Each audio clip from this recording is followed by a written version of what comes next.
Hey guys, what's going on? It's William. If you're new to my channel, thank you so much for watching. If you are a current subscriber, thanks again for coming back. So today we're gonna go over exactly what your blueprint to financial freedom is. And to everybody, it is a little bit different. So I'm not gonna be one of these YouTube guys that are gonna say, this is the way you need to live your life and be financially free, from somebody who hasn't done it themselves.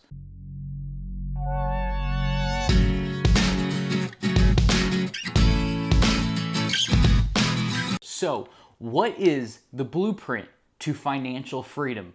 It's what everybody wants to know and what so few people are actually able to achieve. But why is that?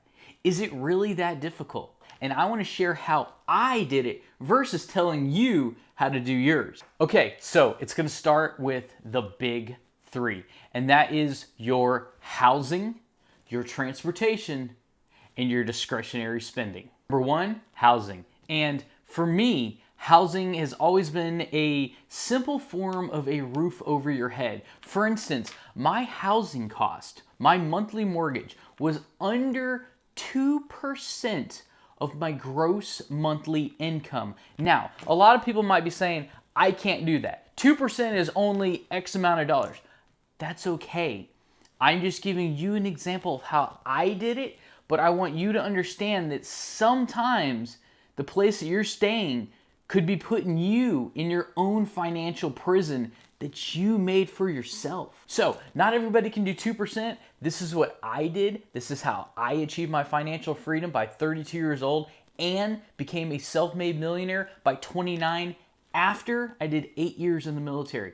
Okay, so the second one is transportation. And this is another one that people splurge on the most because it's easiest to get the loan on something nice like this. You can't just go get a really nice house because they really dig deep in your finances.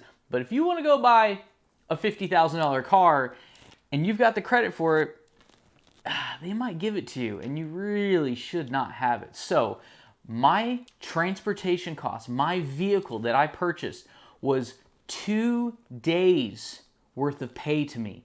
Now, guys, I understand that this isn't for everybody and this is not a realistic goal for a lot of people, but what I'm trying to say is that car you drive, look how much you have to work in order to pay for it, guys.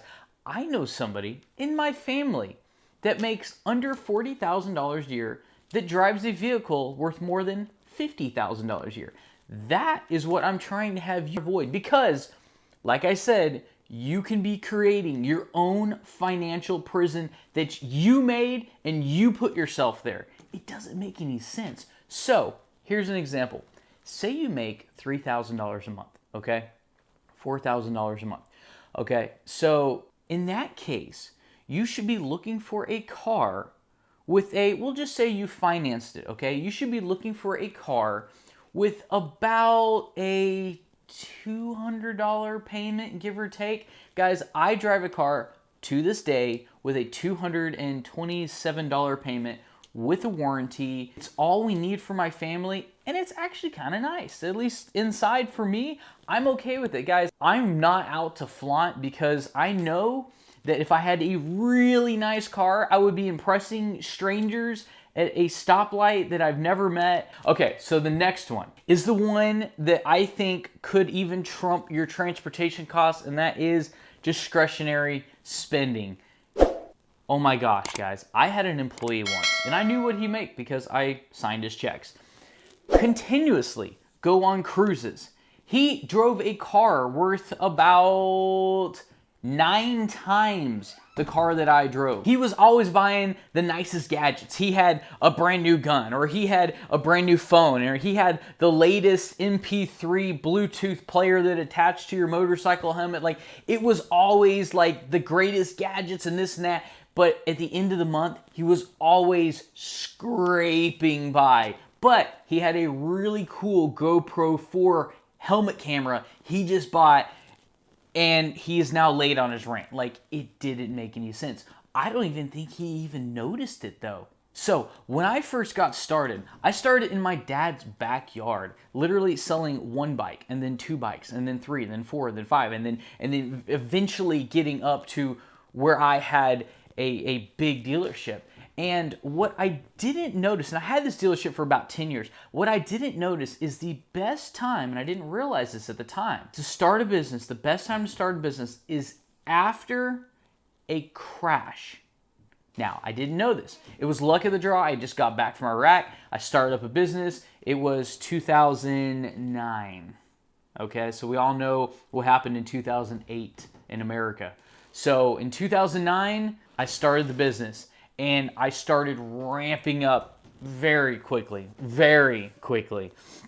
And it was because right after the crash, all the motorcycles at auction were cheap. I was buying bikes that were 2 years old, sport bikes, for $3,000, $4,000. The same 2007 motorcycle, the next year got more expensive. The next year got more expensive. The next year got more expensive. And the price of the bike kept doing this while the Blue Book value was doing this. So I stayed in business as long as I possibly could until my finance company made a change one day. And it really made me open my eyes and say, is this the path that I really want to go down? Because at this point, this was 2017. And at that point, I said, every year is getting more expensive for me, and my employees are getting raises every single year. And I'm making less money because of the expenses every single year. So my expenses were doing this, but my income was really doing this at the same time. But the bikes at auction were doing this, and the Blue Books were doing this at the same time. So I could see in the future, this was not a sustainable business model, unfortunately, anymore. And what I didn't know at the time, and I know now because I've read countless books on finance and passive income and financial freedom, is there's what's called market cycles. And the market cycles, you have to know where you are in the market cycles. And the market cycle is a little bit like a circle, or maybe you can think like a balloon shape. And it's about every 10 years.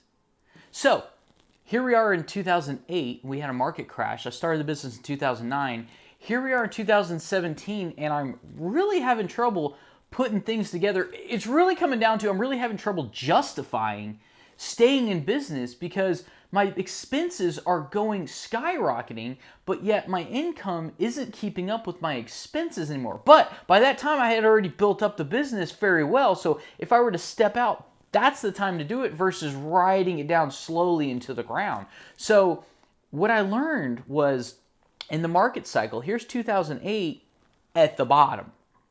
Okay? But I didn't know about market cycles because I didn't know much about business. I just read some eBay books and learned how to sell things, and I started working at a motorcycle dealership for a year, and I learned how to sell them, and then I branched out and did my own thing after Iraq, and I realized that I started at the bottom, and now the market cycle's coming up. And here we are in 2017. We're not quite at the top, but we're getting there. Things are getting really, really expensive. And then I realized how lucky I got to start in 2009 right after a crash. I didn't even realize. So the trend is coming again for you would-be business owners to really come in and capitalize on the new economic market that's coming up here very soon. This video was shot in 2020. So if you have that new business idea, if you have that new entrepreneurial mindset and you want to give it a try, the forthcoming months or years can be phenomenally beneficial to start now. I'm just going to say that. So here I am at the top of the market, and I'm getting kind of creamed.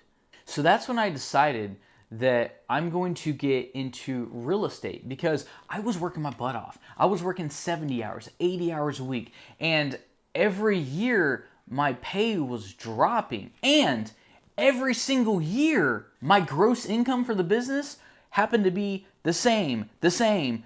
Even though I was working harder and harder and harder trying to push it, I was just taking up the slack that had dropped down from the economy. I mean, if I worked 100 hours a week, I could probably improve the business a little bit, but at what expense? at the expense of my family, at the expense of my free time, the very little that I had already, at the expense of my physical health, because then I would have to cut out the gym completely. And you gym goers know, if you cut out the gym, you don't have any energy the rest of the day. You don't feel good about yourself. Like, it literally tumbles right into your financial life, not just your personal life, and not to mention your mental aspect as well. Like, it is incredibly important to have a little bit of a life balance. And what I mean by that is, I got up, I went to the gym, I went to work, I was there 12 hours a day sometimes, and then I came back, I spent a little time with the family. Sometimes we'd go out to eat dinner, we would go to bed together. I mean, it was something that we kind of got a pattern for, and by working more and cutting things out, I would disrupt that pattern that was already working for me. So by disrupting that pattern, I was very conscious of the negative output that would probably bring to my life and my family's, as I would just never be there.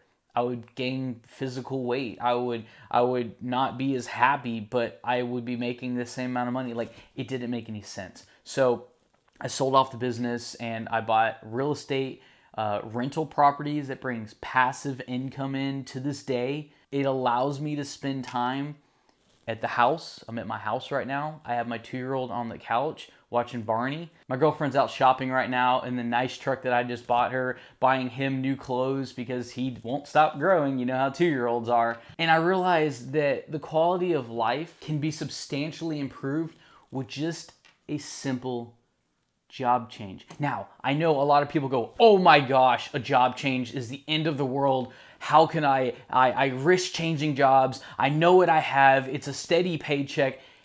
And that's the mindset that'll keep you chained as a slave of the school system of go to school, get a good job, invest in the 401k, stocks, bonds, mutual funds, ETFs, work until you're 65, live on Social Security, which is most likely not going to be around when I'm 65 or 62 for that matter. So if you're planning on that and you're anywhere close to my age, that is not a financial plan. That is not a financial plan. It's financial suicide.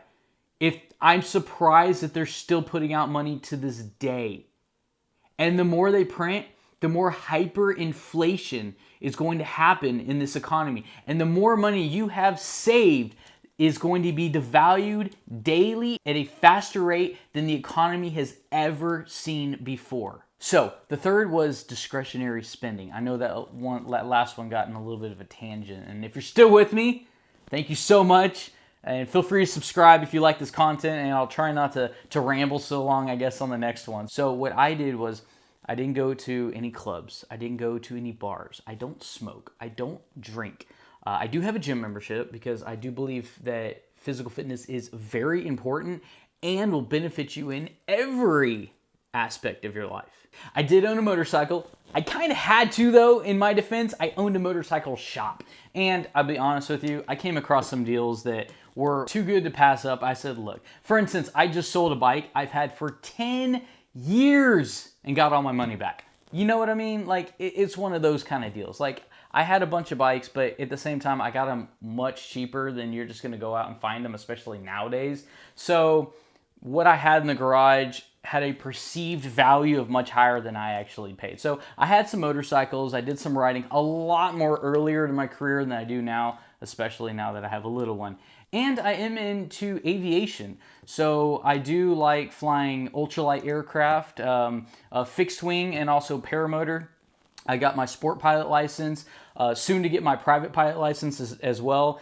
And I'm really focused on, at this point in my life, is to providing, at least in the real estate investor mind, to providing as much affordable housing as I possibly can. And with your support with the channel, we can do this together, along with, I want to provide free transportation to those in medical need of non-emergency transportation, such as kids with cancer and adults that need non-emergency transportation as well, such as those with cancer as well, from, say, the Dallas area to Houston's hospitals for treatment, basically all of North Texas. And I want to provide that free of charge for others. So your viewer support on this channel means all the difference for us. It really does. And together, we can help make the world a better place. Guys, that's all I have for today. I hope this video made sense. I know it was a little bit of a run. My notes are very short on this one. I just wanted to get in front of the camera, and it's actually early in the morning. I never do a video early in the morning. I just got up and I felt kind of passionate about, you know what? I want to get out there. I want to say, look, this is where I came from. This is how I did it. And if it gives you any inspiration, if I helped anybody watching this video at all out there, I did my job today. Guys, if you're not a part of the notification squad and you like these videos, feel free to hit the notification bell, and I'm going to keep them coming. Let me know in the comments below what you thought about this video. If you have any questions, I will respond to you. And until next time, thanks for watching, guys.